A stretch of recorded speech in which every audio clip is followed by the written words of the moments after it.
Welcome to the CPAP Shop's YouTube page. Let's review how to disassemble and reassemble the Fisher and Paykel Solo Pillows CPAP mask. Disassembling your Solo mask to clean it or replace the parts takes 2 easy steps.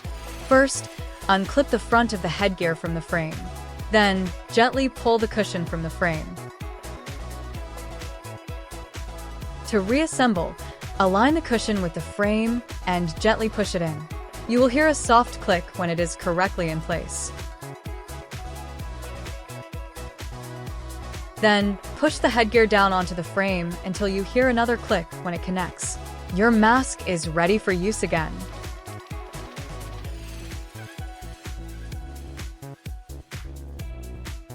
We wish you luck with your CPAP therapy.